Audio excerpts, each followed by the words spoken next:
A few months back, I made a video called Laughing at Unironic Monarchists, where I scoured the internet for the cringiest, absolutist monarchist takes that I could find, and had a lot of fun taking the piss out of them. This video did very well, over 2,000 views, and is currently the second most viewed video on my channel.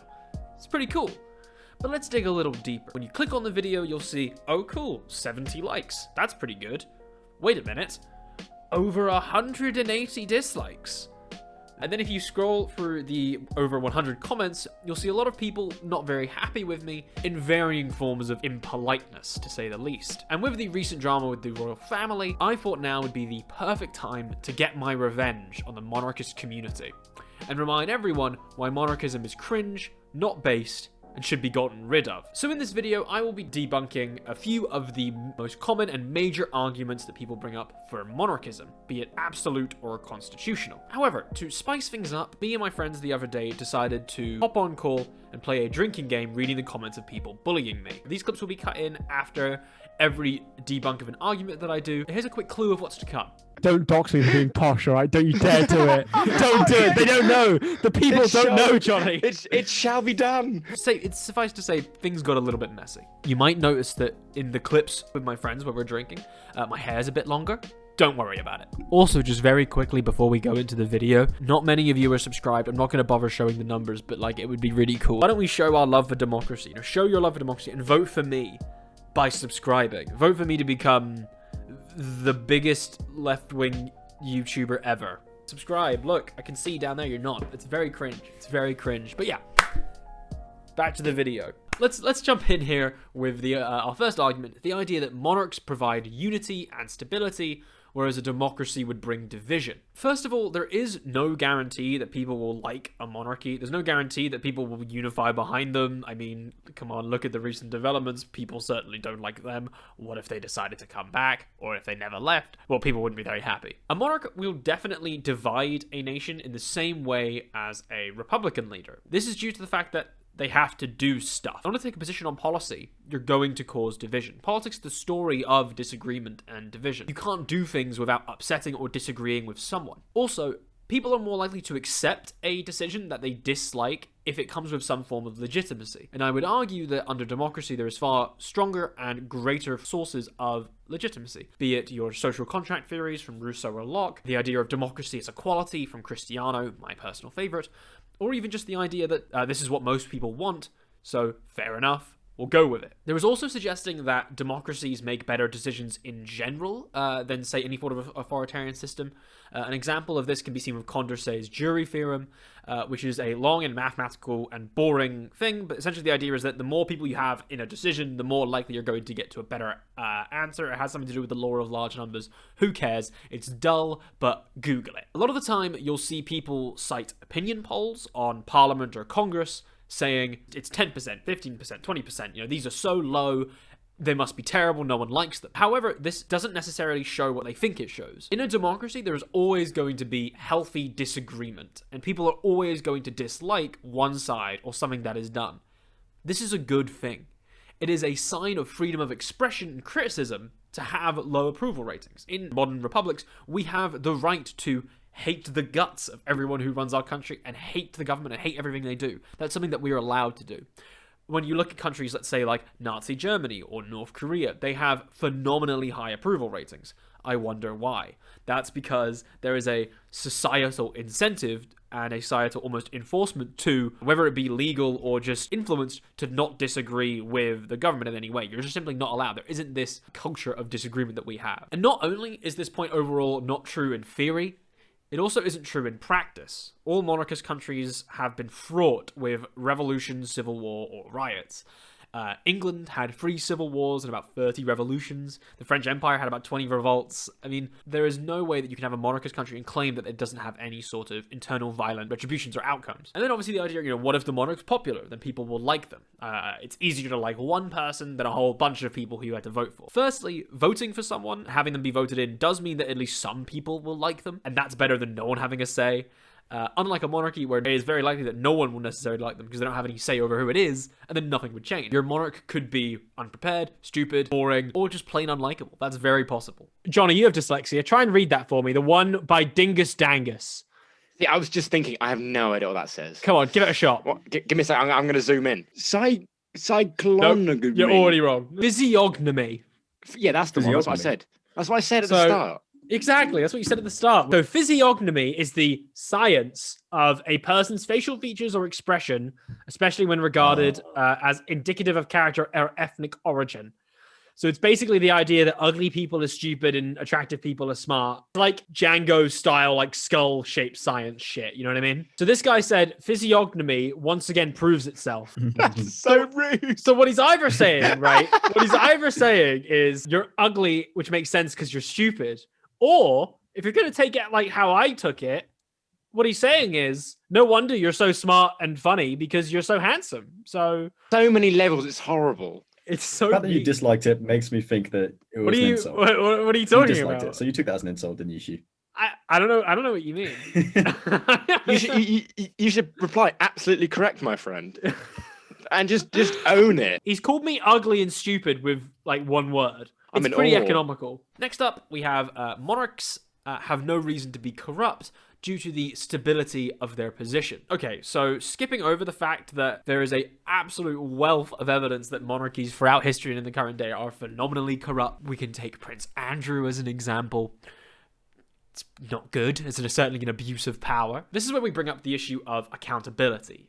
A monarch is, if not accountable at all, certainly less accountable to the population than a republic or a democracy. Why, if you are barely held accountable for your authoritarian rule, would you ever not act in your own interest or in ways that would improve your power so that you can entrench it? The greater your power is, the less incentive you have to do anything that would help people because the less they can fight back. And even if they might not, the capacity for them to be able to do so is still massive. This is why some people I would argue that, but in a constitutional monarchy, there's an impeachment system where if people don't like them, they can get rid of them. You're just acknowledging one of the benefits of democracy whilst extremely limiting it, but then still having someone who's incredibly authoritarian. What happens when the monarch can just ignore the constitution? They have all the army. They are the ones with the power. This is obviously stupid and practical and boring.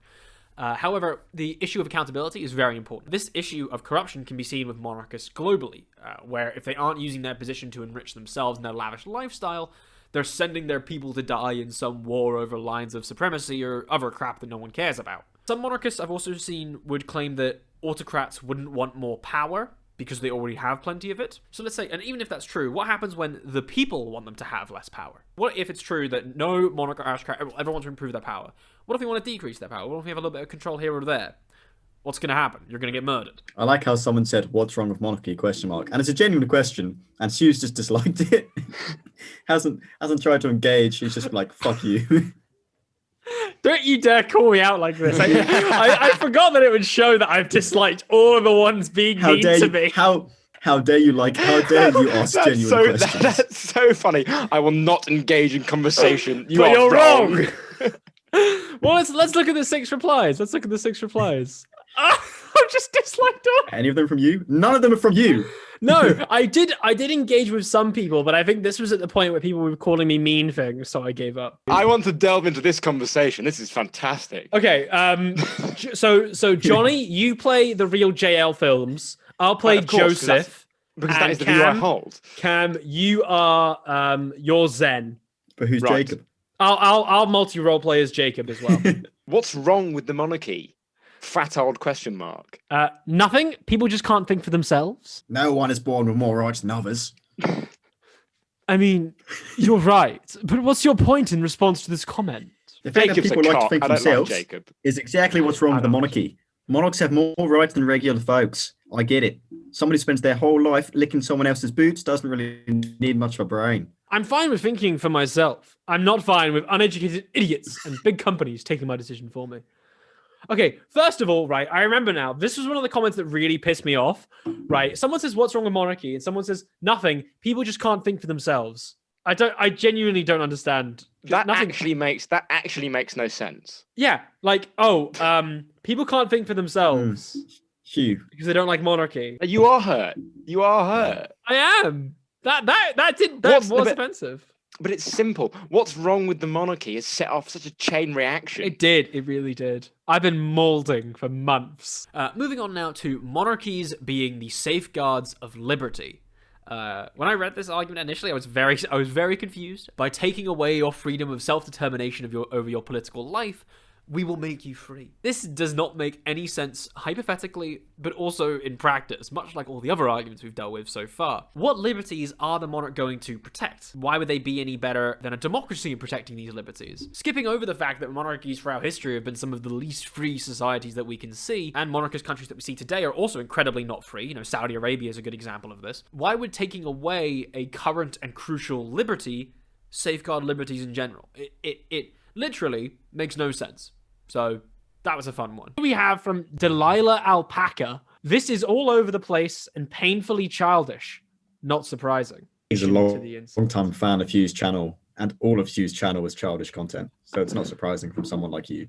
How dare you? That's what they're trying to say. I imagine. Cam, Yeah, are that you does make saying- sense. Cam, are you saying that representing political ideologies in Civilization 5 Part 2 was childish? No, Yes. the Pokemon one was childish. That Oh, was the Pokemon that was one man was- stuff. That was the Pokemon one was childish. To be fair, it's the not surprising is because is it's someone cutting. who's trying to take themselves seriously. He's clearly watched multiple videos. Not surprising indicates that he's upset. He's continuously upset with what you're putting out there. See, I think this insult suffers from the fact that it's too much of a criticism, right?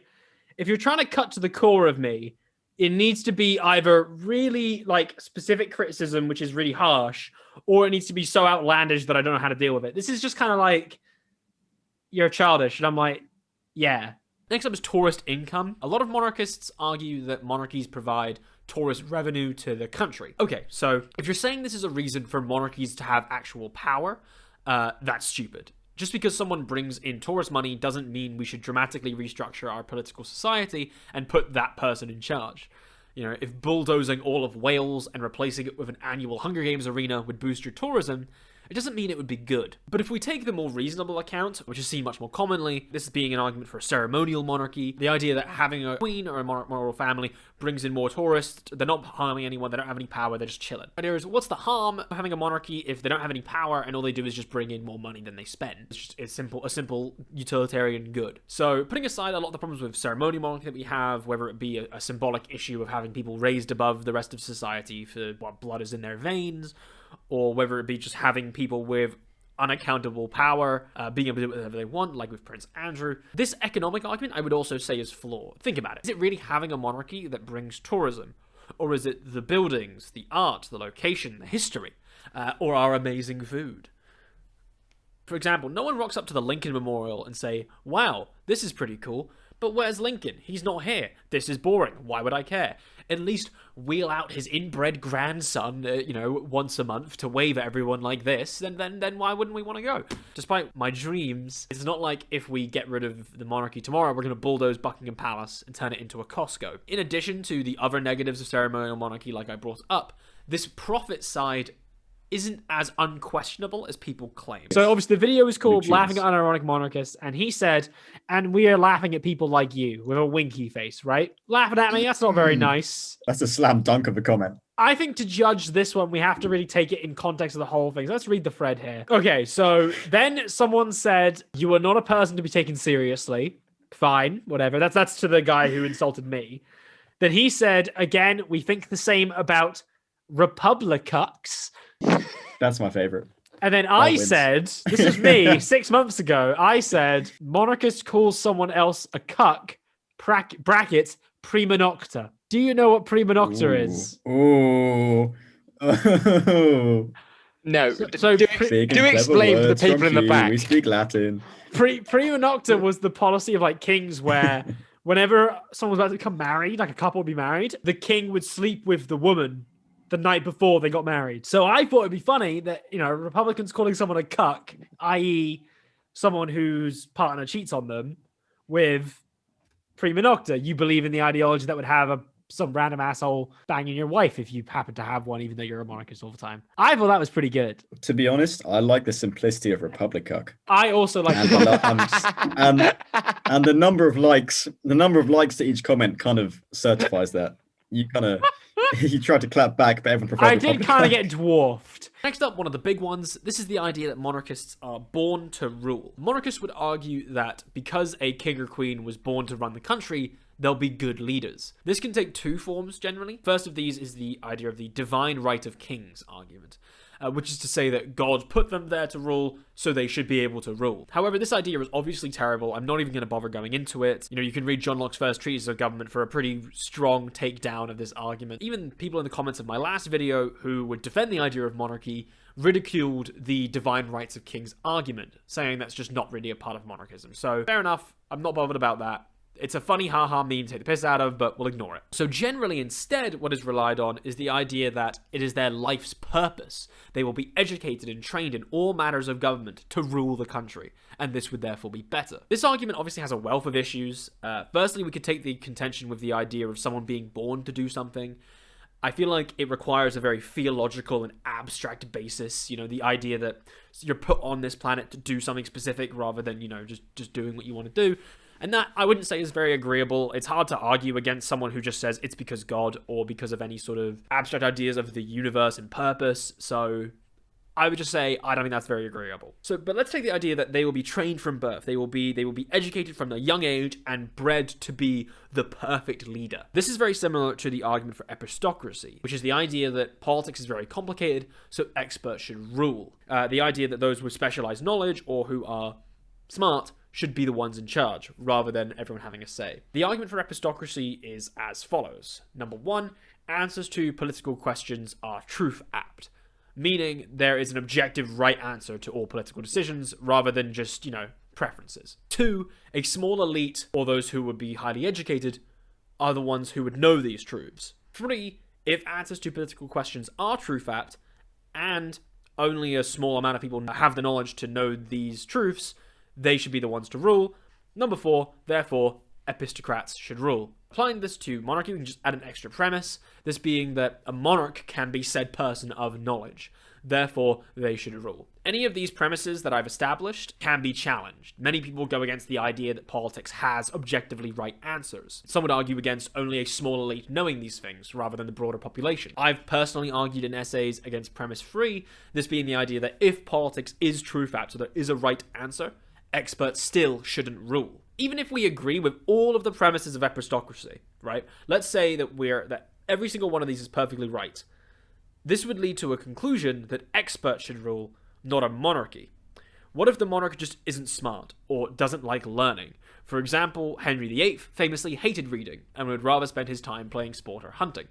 There is no guarantee that this person will become an expert. There's no guarantee they'll put the work in, and there's no even guarantee that that is how you can build a leader. You know, do we have the educational skills to make the perfect leader? That's just not really how it works. And then adding on to that, there's all the issues of personal bias and improving their own power, etc, etc. This is where monarchists might say, haha, but in a constitutional monarchy, the ruler's power can be limited and even removed through impeachment. So if they weren't suitable to be this all-powerful, all-clever person, we just get rid of them. But once again, this goes against a lot of the arguments that monarchists will often cite in terms of stability, that monarchies provide more stability than democracies. So, but like that's already contradicting a lot of the things that you would care about when you're talking about a monarchy.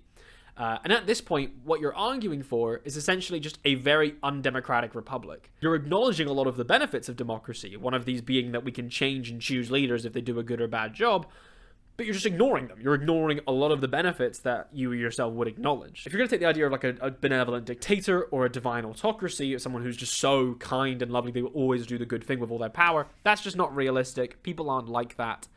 I wouldn't agree.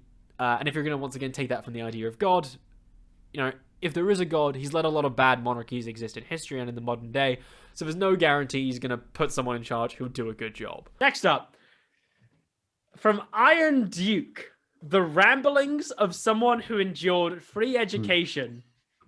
Oh, it's so good.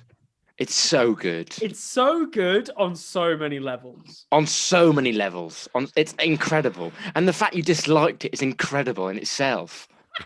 That's amazing. Okay, That's let me tell the amazing. story of this comment, right? So, a little bit of a doxing for myself. Me and Little do school, they know. we all went to a private school. We all went to a fee-paying Whoa. school here in the UK. Whoa. So when I saw this comment, right, the ramblings of endured free education, my initial response was to react to it, and I was gonna be like my brain was like, I'll reply, and then I didn't type it, but I thought in my head like, That's funny because I didn't have free education. And then I was like, that is the most like awful response. Like, I think personally, what he said unknowingly is a exactly. 3. But with the context, it's a 10. It's unrivaled. Unintentionally, like if there was nothing like just his comment, it's like a 3. It's like, oh, you know, less than that. It's unintentional. It's like a 2. It's like that's just you being a classist asshole. It's not funny or interesting. But all the layers onto it, it becomes very powerful. These have been some of the main arguments against monarchy. I've obviously missed a few out, and I haven't really gone into sort of a lot of the broader issues that I would like to talk about generally. Quick thank you to r/abolish the monarchy. They did a lot of work in documenting these arguments that I can then respond to. I hope you've enjoyed this video. If you have, please consider giving a like and a comment and a subscribe. This has been a very fun video to make. I've enjoyed it very much. You know, monarchies cringe. They're probably going to raid this video as well, so if you want to support me, you want to fight back against everyone bullying me, please throw a like and a nice little comment down below. I'd really appreciate it. Thanks to my friends Johnny and Cam for coming on the show. That was very fun. It was very stupid. I hope you enjoyed the clips of us having fun. And yeah, this has been Monarchism, an alcoholic debunk. I hope you enjoyed.